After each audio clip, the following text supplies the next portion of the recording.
शाहिद कपूर, दीपिका पादुकोण और श्रद्धा कपूर के बीच में एक बहुत बड़ा सिमिलैरिटी है। अगर किसी को समझ में नहीं आ रहा है तो मैं बता दूं कि इन लोगों का आर्किटेक्चर के साथ कुछ एक लिंक है। अगर किसी को पता है कि क्या लिंक है तो अभी के अभी हमारे कमेंट सेक्शन में बताएं। और इसके बाद हम बताने वाले हैं कि वो लिंक ये है कि इन सब ने कभी ना कभी अपने करियर में एक आर्किटेक्ट का रोल प्ले किया है या फिर एक एस्पायरिंग आर्किटेक्ट का रोल प्ले किया है। तो कौन से मूवीज में प्ले किया, अगर किसी को पता है तो जरूर हमको कमेंट सेक्शन में बताइए।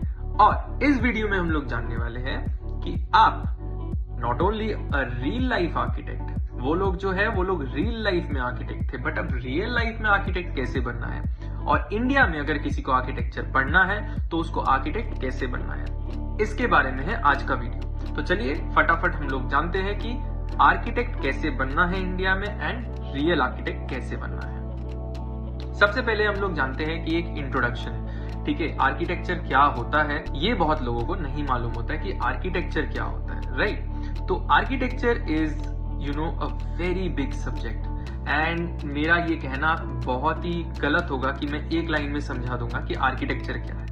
लेकिन if I just talk about a very basic thing, तो सबसे पहले बता दूं कि एक आर्किटेक्चर के ऊपर कैसे आना है, कैसे आर्किटेक्ट बनना है, ऐसा वीडियोस बहुत लोगों ने बनाया है। लेकिन मैं एक चीज ट्राई किया हूं, जैसे आप देख सकते हैं कि यहाँ पर ये जो लिंक डाला हुआ है, मैं हर एक चीज का एक एक link with example from their official website of the council that governs us as architects, मैंने वो डालने का ट्राई किया है ताकि आप लोगों को बड़े आसानी से समझ में आ जाए कि आर्किटेक्चर में अगर किसी को आना है तो वो कैसे आए। और ये वीडियो जो शुरू से लेके एंड तक देखने वाला है उसको डेफिनेटली आई बिलीव कुछ ना कुछ फायदा होगा, उसको समझ में आएगा कि एक आर्किटेक्ट बनने के लिए कितना मेहनत, कितना डिसिप्लिन, कितना हार्डवर्क और कितना सारा चीज लगता है, along width of course the process कि आर्किटेक्ट कैसे बनना है। तो अगर आप किसी को जानते हैं आप ये पूरा वीडियो देखिए और डेफिनेटली उनके साथ ये चीज शेयर कीजिए। तो चलिए फटाफट देखते हैं कि आज के यहाँ पर आर्किटेक्ट क्या है, उसको पहले हम लोग समझते हैं, उसके बाद हम लोग जाएंगे स्टेप बाय स्टेप प्रोसेस जिसके ऊपर आप लोगों ने देखा ही होगा कि आज का वीडियो है।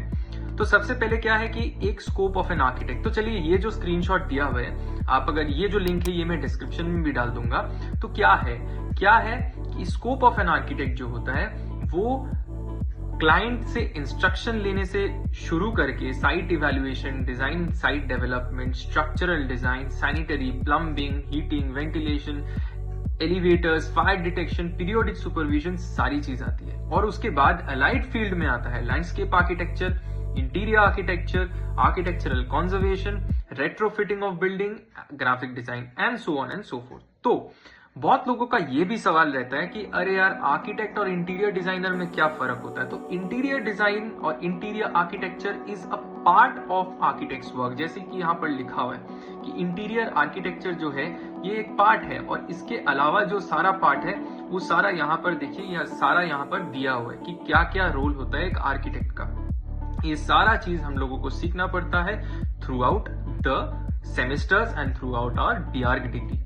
सो अब हम लोग क्या जानेंगे, अब हम लोग ये जानने का ट्राई करेंगे अगला चीज क्या है, स्टेप्स। क्या क्या स्टेप्स आपको फॉलो करना है। तो सबसे पहला चीज जो आर्किटेक्चर के लिए आपको करना है वो ये है कि आपका जो 10+2 है वहां पर मैथमेटिक्स इज कंपल्सरी। ये एक चीज काउंसिल ने मैंडेट किया है, ये स्टेप 1 है। तो उसके लिए सबसे पहले क्या है, you need to have an educational qualification. What is the qualification, आपका मैथमेटिक्स 10+2 में होना चाहिए एंड उन्होंने एक मिनिमम एग्रीगेट मार्क्स डिफाइन कर दिया है जो as per council eligibility norms update होता रहता है या चेंज होता रहता है। इसीलिए मैंने इसका भी, जो यहाँ पर आप देख रहे हैं, इसका भी मैंने लिंक दे दिया है, आप उसको जाकर पूरा चीज को स्टडी कर सकते हैं। यहाँ पर एलिजिबिलिटी क्राइटेरिया में जो आता है उसको मैंने सिर्फ यहाँ पे स्क्रीनशॉट रखा है और यहाँ पर आप देख सकते हैं कि no candidate shall be admitted to architecture course unless she or he has passed 10+2 or equivalent exam with P and M, that is physics and maths as compulsory subjects along with chemistry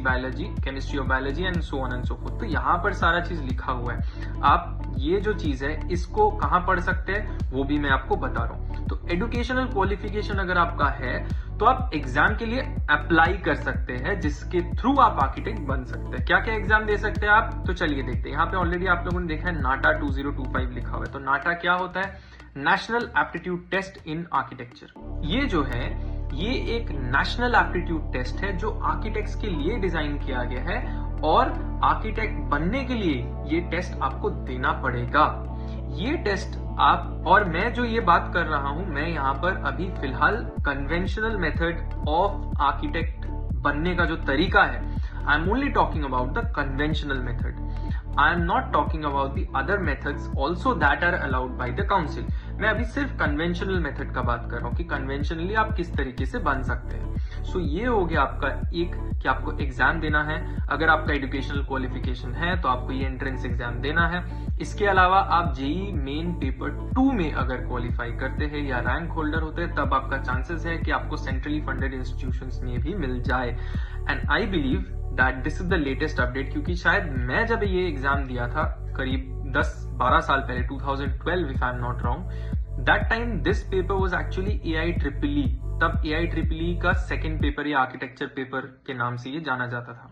अभी शायद most probably as much as I read and learn from my juniors की अभी JEE main paper 2 दिया जाता है। Now मैंने नाटा question के लिए यहाँ पर एक सैंपल दिया है कि नाटा क्या होता है, ये नाटा एग्जाम होता क्या है। और इसके अलावा मैंने बताया कि मैंने लिंक भी डाला है ताकि आप खुद से जाके चेक कर पाओ कि ये एग्जाम क्या है, कब कब है और कैसे देना होता है। राइट, सो नाटा के लिए मैंने क्या किया है, यहाँ पे दिखाया है आपको कि किस तरीके का exam, like general knowledge of course आपको होना चाहिए। इसके अलावा आपको जो है एनालिटिकल लॉजिकल रीजनिंग बहुत अच्छा होना चाहिए। जैसे अगर A is a mother of D and B is sister of A, इस तरीके से जो क्वेश्चंस आता है ये आपका एनालिटिकल स्किल्स। तो ये मैंने एक एग्जांपल दिया है, this is not the exact may be question of NATA, but I am telling कि ऐसे इस तरीके का लॉजिकल रीजनिंग आपको पूछा जा सकता है।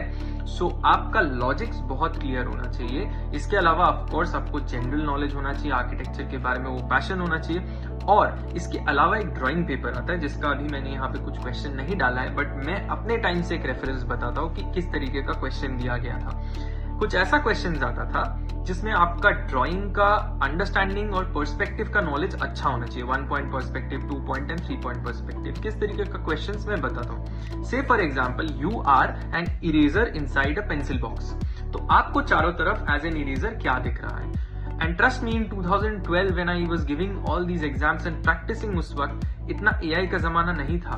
तो ये इमेजिन करना और उस वक्त ये सारी चीजों को समझ के अपने मन से बनाना, that was also something which we enjoyed learning. और अभी AI आ गया है तो शायद थोड़ा इजी भी हो गया ये चीज, लेकिन again you need to practise for that, क्योंकि आपको वहां जाके परफॉर्म करना है। So nata.in, I will again show you another link जहां पर आप इसको ओपन करके देख सकते हैं, खुद जाके देख सकते हैं। वीडियो डिस्क्रिप्शन में दिया हुआ है, यहाँ पर पूरा डिटेल में दिया हुआ है, समझाया हुआ है ना। आप जाके यहाँ पर you can easily download the brochure, you can check the registration fees क्या है क्या नहीं है। इसका जो एडवर्टीजमेंट्स निकलता है, last date of registration for NATA for this year is August 5, 2025। So ये जो सारा है ये again is controlled by the council of architecture. Council of architecture क्या है ये मैं आप लोगों को समझा देता हूं, जो मैं प्रीवियस लिंक में दिखा रहा था। It is ministry of education government of India की तरफ से इस बॉडी को सर्टिफाई किया गया है to govern architecture. And you know इसके डिटेल्स मैं आपको शायद एंड में बताऊंगा, towards the end of this video. तो पूरा वीडियो जरूर देखिएगा एज आई मेंशन, क्योंकि आप मिस करोगे तो शायद बहुत इंपॉर्टेंट चीज छूट सकता है। नाउ स्टेप 1 हो गया, स्टेप 2 हो गया। स्टेप 1 में हमने क्या सीखा कि हमको एजुकेशनल क्वालिफिकेशन होना चाहिए, जिसके बाद ही हम उस एग्जाम के लिए अप्लाई कर सकते हैं, वो सारे एग्जाम्स के लिए। अब अगर आप एग्जाम में पास हो गए तो your next question automatically will be, obviously pass होने का मतलब ये नहीं है कि सिर्फ वही क्राइटेरिया, आप नाटा के वेबसाइट में पढ़ सकते हो कि सिर्फ वो एग्जाम पास करना क्राइटेरिया नहीं है। उसके अलावा भी कुछ क्राइटेरियाज है जो आपको फुलफिल करना है। लाइक आपका उसके अलावा कुछ एग्जाम्स है जो आपको पास करना है, जो आपका 10+2 के साथ आता है। So those are common exams, तो उसका मैं बात नहीं कर रहा हूँ। लेकिन अब मैं बात करूंगा कि आपको किस कॉलेज में एनरोलमेंट होना चाहिए। सो अब अगला पार्ट जो है वो ये है कि बहुत लोगों का क्वेश्चन रहता है और बहुत एक कंफ्यूजन रहता है कि यार कौन सा COA अप्रूव्ड है, कौन सा काउंसिल का अप्रूव्ड है, कौन सा नहीं है, कैसे समझ में आएगा। कोई कंफ्यूजन वाला बात नहीं है।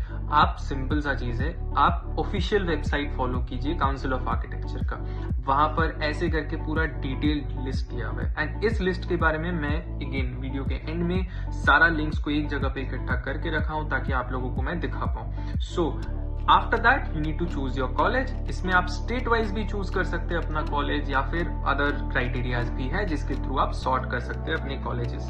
एंड इसके बाद आता है बहुत क्रूशियल पार्ट, वो है स्टेप 4। अब यहाँ पर मैंने 5 साल स्किप कर दिया सीधा सीधा, कि आपको डिग्री के लिए 5 साल बहुत मेहनत करना है। और ये 5 साल मेरे बस का बात नहीं है कि एक एपिसोड में मैं समझा पाऊं, बिकॉज इन 5 साल में बहुत कुछ आप सीखते हो, बहुत कुछ के थ्रू आपको जाना पड़ता है, तब जाके you bake and become an architect. I use the word bake because बहुत बहुत बहुत मेहनत लगता है, बहुत ज्यादा मेहनत लगता है, बहुत हार्ड वर्क है, बहुत डेडिकेशन है, बहुत सारा चीज आता है। एक आर्किटेक्ट बनने के लिए बहुत सैक्रिफाइसेस भी जरूरत हो सकता है। Sacrifice as in of course the kind of hard work that you require, उसके लिए बहुत चीजें आपको हो सकता है कि यार नहीं, हमको ये नहीं करना, ये नहीं करना, क्योंकि उसमें इतना ज्यादा कंसंट्रेशन का जरूरत होता है। So if of course you can successfully complete the 5 years program of architecture, which includes your internship and final year thesis. अब ये दोनों मैं क्यों हाईलाइट कर रहा हूँ, क्योंकि बहुत इंटरेस्टिंग सा चीज होता है, और यही आपका कह सकते हो कि लास्ट के 2 सेमेस्टर्स जनरली यही होता है। लास्ट के 2 या 3 सेमेस्टर्स के अंदर ये चीज रहता है। एक हो गया इंटर्नशिप। अब इंटर्नशिप का मतलब ये हुआ कि आपको कोई एक फर्म में जाके 6 मंथ के लिए एटलीस्ट 16 वीक्स के लिए काम करना है, ठीक है। 16 वीक्स आपको एक रेगुलर ऑफिस में काम करना है, अपना स्किल्स को अप्लाई करना है, एंड वहां से चीज सीखने के बाद आप जब आते हो तब आपका जनरली थीसिस होता है, या कई कॉलेजेस में ऑपोजिट भी होता है। But thesis is always the eventual thing कि हाँ इन्होंने थीसिस में पास किया कि नहीं किया, इन्होंने थीसिस को डिफेंड किया कि नहीं। That is the eventual thing generally in this course. So मेरा जो यहाँ पर पिक्चर आप देख रहे हो, हाँ ये मैं ही हूँ ये 2016 का पिक्चर है। I did my training in Malaysia. ये जो है, ये पीछे का आप टावर्स देख रहे हो, अगर आर्किटेक्चर चाहने वाले स्टूडेंट्स हो कि हाँ हमको आर्किटेक्ट बनना है, तो ये जो बिल्डिंग का नाम है अगर आप बता सकते हो तो मुझे अच्छा लगेगा, क्योंकि ये बिल्डिंग्स जो दोनों, ये बिल्डिंग जो है एक्चुअली दोनों नहीं है, इट्स ट्विन टावर, मैं बता ही देता हूँ। सो ये जो है, ये one of my favourite building to sketch हुआ करता था when I was studying for becoming an architect. I used to draw these buildings a lot. पता नहीं मुझे क्या इतना पसंद आता था, but I used to love. And अभी भी मुझे हाई राइजेस बहुत पसंद है। अभी भी मैं जहाँ रहता हूँ, it's one high rise of the city. So ये रहा इंटर्नशिप का बात। और इंटर्नशिप में क्या क्या करना पड़ा था, क्या क्या हुआ था, इसका शायद वीडियो इंटरनेट पे भी है, और कभी मैं आप लोगों के साथ शायद बाद में शेयर करूंगा। लेकिन थीसिस में क्या मेहनत लगता है वो मैं अगेन एक वीडियो में समझाना नहीं पॉसिबल है शायद, बट उसके लिए अलग कुछ 1-2 वीडियो कभी बनाने का टाइम मिला तो डेफिनेटली करूंगा। But just to give you an understanding, ये जो राइट वाला पिक्चर है ये भी मैं ही हूँ। ये राइट में यहां से शुरू करके वो एंड में वहां तक जितना भी शीट्स दिख रहे हैं, यहां से लेके वहां तक सारे शीट्स मेरे सिर्फ थीसिस के इस वाइवा के हैं। दैट वाज द वाइवा जिसके लिए मैंने ये सारा शीट्स बनाया है। So you can imagine the kind of hard work and the effort that you need to put. And not only that, ये जो मॉडल्स दिख रहे हैं ये भी थीसिस के वाइवा के लिए है। वहां पे भी जो दिख रहे हैं वो भी मेरा मॉडल थीसिस के वाइवा के लिए। और यहाँ पे जो आपको दिख रहे हैं कि जो टीचर्स शीट की तरफ ऐसे बढ़े हुए इधर लुकिंग टुवर्ड्स द शीट, ये सारे लोग जूरी मेंबर्स हैं। तो आप सोच सकते हो कि आपको किस तरीके का थीसिस जूरी रूम होता है। And you have to defend yourself. Once you successfully defend yourself, only then you probably are eligible to be passed in your BR course। and इस थीसिस में आपका पूरा 5 साल का मेहनत, जितना भी कुछ सीखे हो सारा चीज को अप्लाई करना पड़ता है। So that's how basically you complete the BR degree। That's why I said ये 5 साल मेरे को इतना जल्दी समझाना will be really tough, but I'll definitely try to make a video on that if you guys really want। Now, then of course, if you have got your pass certificate, आपको provisional degree मिल चुका है college से, you can take that. जैसे मैंने किया था, मैंने provisional degree लिया था एंड उसके साथ साथ जो बाकी डॉक्यूमेंट्स मांगता है from the council of architecture body, वो सारा चीज मैंने सबमिट किया, रजिस्ट्रेशन फीस पेमेंट किया एंड देन कम्स द ये वेबसाइट पे जाके आप कर सकते हो। इसका भी जो लिंक है मैंने डाल दिया है, I will just show it to you and then after you get the registered as an architect, you can finally legally be entitled to use the title of an architect, यानी कि आप अपने नाम के आगे AR जो है वो आप डाल सकते हो कि आप एक आर्किटेक्ट हो, you are legally an architect to practise in India. And आपका कैसा रहेगा लाइसेंस नंबर अगर आप आर्किटेक्ट बनते हो, देन इट इज CA, उसके बाद slash, then there is generally the year जिस टाइम पे आप रजिस्टर होते हो। जैसे मेरा है 2017, I got registered as an architect and then comes your unique code. So all of this comes with becoming an architect, and the most important thing comes is the responsibility. So this is the most crucial part. With the license or the registration number comes a lot of responsibility that you have for or towards the society and the community. So that is very very important. Now 6 step जो मैंने बताया है, I just take you through again. The first step which I told was educational qualification you will be requiring, then qualifying the entrance exam, enrolling in the COA approved college, completing the BR degree for 5 years, applying for a COA registration and then getting registered as an architect to legally work as an architect in India. So ये सारा steps अगर आप successfully complete करते हो, तब जाके finally आप एक रियल लाइफ आर्किटेक्ट बताया जाएंगे इंडिया में। So not a real life architect. Now in a nutshell जो मैंने बोला था, जो मैंने प्रॉमिस किया था आप सबको कि मैं सारा लिंक्स एक जगह पे डालूंगा। So let me show you all the links and all let me explain you each of them. तो सबसे पहले जो मैं दिखाने वाला हूं, जो मैं आप लोगों को बोला था कि एक इंट्रोडक्शन, ठीक है, एक इंट्रोडक्शन का पार्ट होता है कि ये जो मैंने सबसे पहले आप लोगों को दिखाया कि काउंसिल ऑफ आर्किटेक्चर क्या क्या स्कोप ऑफ वर्क डिफाइन करता है, वो सारा चीज मैंने आप लोगों को ऑलरेडी दिखा चुका है। नेक्स्ट जो मैं दिखाने वाला हूँ वो ये है कि who is an architect. Now who is an architect, ये अगेन डिफाइंड है बाय द आर्किटेक्ट्स एक्ट 1972, जो आप यहाँ पे पढ़ सकते हैं और इसका लिंक भी वीडियो डिस्क्रिप्शन में दिया हुआ है।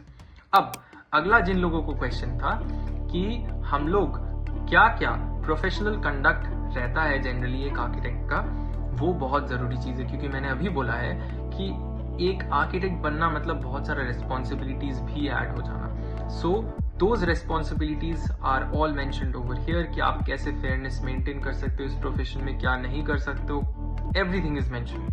So you can just go through it and you will get all the details कि एक आर्किटेक्ट बनने के साथ आपका क्या क्या एडिशनल रिस्पॉन्सिबिलिटीज आता है ethically. Now coming to the other part, जो मैंने उस वक्त बोला था कि there are other ways also to become an architect, like not only this conventional way which I mentioned, but there are certain ways, या आप अगर फॉरेनर हो इंडिया में आर्किटेक्ट बनना चाहते हो, उसके भी कई सारे नियम है, you can go through it and कुछ यूनिवर्सिटीज का भी यहाँ पर डिटेल्स दिया हुआ है। So you can definitely,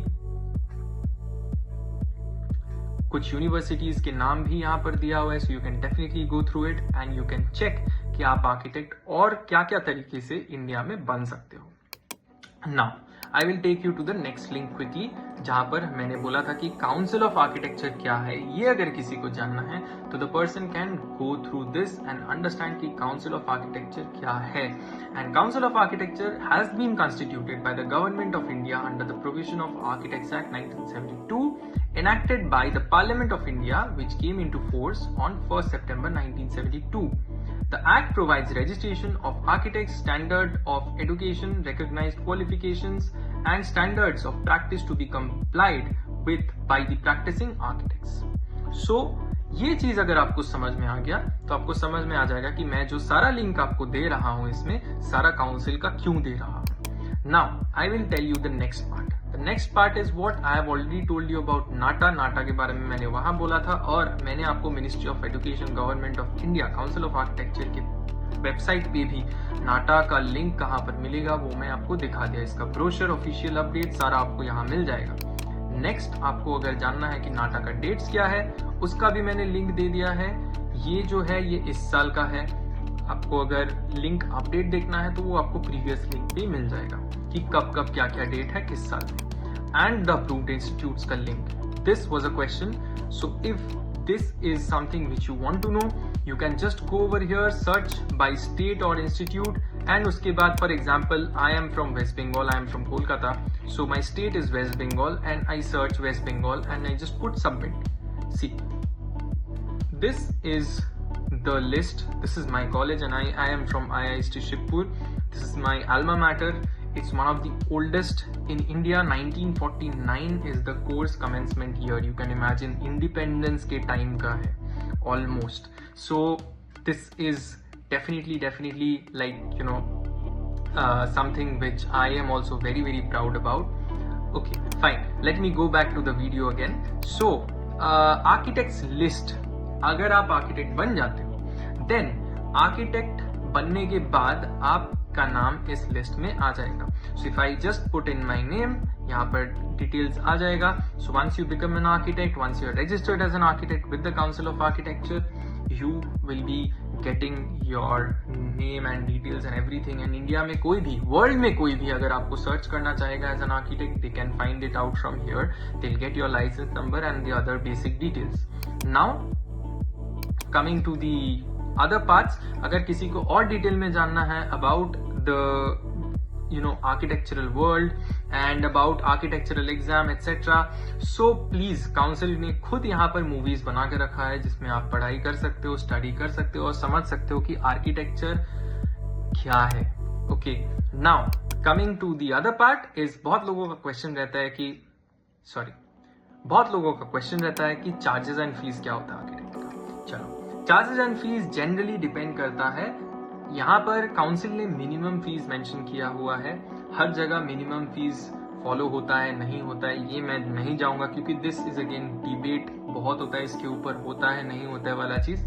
but then council has defined certain fees for certain projects. किसका 5% ऑफ प्रोजेक्ट कॉस्ट होना चाहिए, किसका कितना होना चाहिए, आपका अगर स्कोप ऑफ वर्क पूरा हुआ नहीं हुआ, अकॉर्डिंगली ये सारा चीज तय होता है generally. But overall yes, it is defined. आपका साइट विजिट पे कितना फीस होना चाहिए, डॉक्यूमेंट्स एंड कम्युनिकेशन चार्जेस कितना होना चाहिए, everything is defined in the council of architecture scale of charges. Now professional guidelines. ये मैं वहां पर भी दिखाया था एंड काउंसिल ने यहाँ पे अलग से भी एक डेडिकेटेड पेज बनाया जहां पर समझाया जाता है कि आर्किटेक्ट का professional guideline and code of ethics में क्या क्या होना चाहिए, क्या क्या नहीं होना चाहिए. So if you want to not only just have the name of an architect or maybe feel कि हाँ एक बार architect बनने में कैसा लगता है, but if you want to practice as an architect, then definitely you need to follow these guidelines and then only you can call yourself a real life architect and you can keep doing the contribution towards your community and towards your society through your service as an architect. So I just hope that this video was helpful for people who really want to come into this field of architecture, for people who know their people who are wanting to come into architecture. So this video was for all of you. Please share it with the people who really want to come into architecture or your friends. If somebody is trying to come into architecture, you'll get all the details in this particular video that I have mentioned. This is a lengthy video, but I believe that this will be really helpful for the ones who are really aspiring to become architects. And if there is any query whatsoever, please try to reach out because I will eagerly look forward to answer any of you, whether it's a student or whether it's from their family. I'll be very happy to answer anyone who looks forward to become an architect and is looking forward to some queries कि कैसे करना है क्या नहीं करना है. I'll be really happy to answer. So yes, you can definitely put it on the comment section. I look forward, and any link that you require also, or any specific other video that you require from this channel, of course in the field of architecture, please let us know in the comment section below. And yes, hopefully if there is any demand of other topics जिसके ऊपर एक long video बनाना चाहिए, I will definitely look forward so that I can make one and present one to you guys. So till that point of time, let's hope that people who are already applying for this exam, or who are giving the exams this year, best wishes to all of you. Welcome to this beautiful world, and it's really magical. I know there's a lot of hard work, lot of things which are, every field has pros and cons, but trust me, if you love architecture, you will love it. So that's the point, and hope to meet you all very, very soon. Thank you so much for watching the video till this point. See you all.